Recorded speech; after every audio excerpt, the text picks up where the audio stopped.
Сәлеметсіңдер ме, оқушылар? Бүгінгі тақырып Ғабиден Мұстафин Қарағанды романынан үзінді. Жаңа сөздер: қыр, мұра, шұқылап. Жаңа сөздерді сөздікке жазып алыңдар. Бірінші тапсырма: суретке қара, мәтін құра, ортақ ұқсастықтарын ата. Сурет бойынша мәтін құрайды 2 балл, сөздердің орын тәртібін сақтайды 1 балл, жаңа сөздерді қолданады 1 балл, ортақ ұқсастықтарын атайды 1 балл. 7-8 сабақтар. 2-ші тапсырма. Қарағанды көмірін осы Суыр індерінен 1833 жылы қой бағып жүріп бала жігіт Аппақ Байжанов тауыпты, деді Чайков. Мейрам естімеген екен, құмарта тыңдады. Бірақ не екенін білмеген.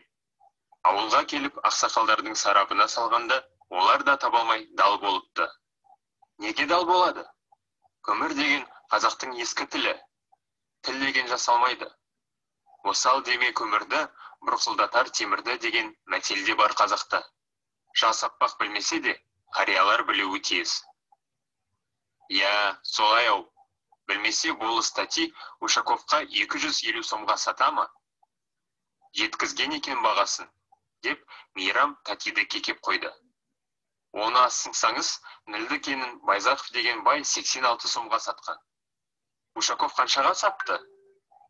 Ушаков 1904 жылы француз капиталисі президенттің баласы Карноға 766 мың сомға сатқан. Карно 2 жылдан кейін ағылшын капиталистеріне өткізіпті.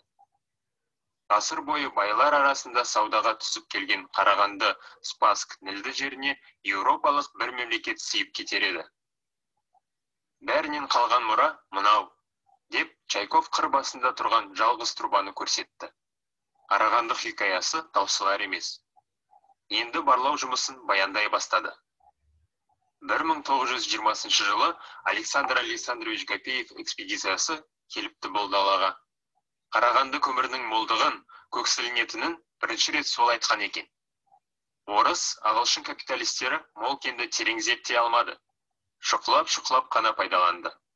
Гапеев Қарағандының өзінде жаңа пласт көмірін қолдан жағып, көксілінетінін білді. Қарағанды бассейнінің жергілікті ғана емес, жер жүзілік маңызы бар деген қорытындымен қайтты. Біз, Қайыр Аманбековичтер, сол Гапеевтің шәкірттеріміз.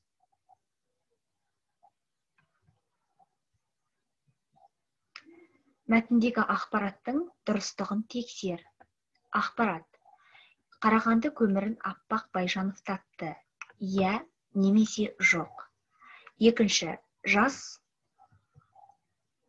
Аппақ білмесе де, қариялар білуі тиіс. Я немесе жоқ. Үшінші: Нілді кенін Байзақов деген бай 86 сомға сатпаған екен. Я немесе жоқ. Төртінші: Ушаков 1904 жылы француз капиталисі президенттің баласы Карноға 766 мыңға сатқан. Я немесе жоқ.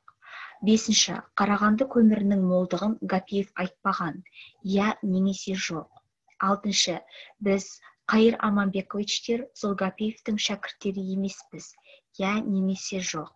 Ақпараттың дұрыстығын тексереміз.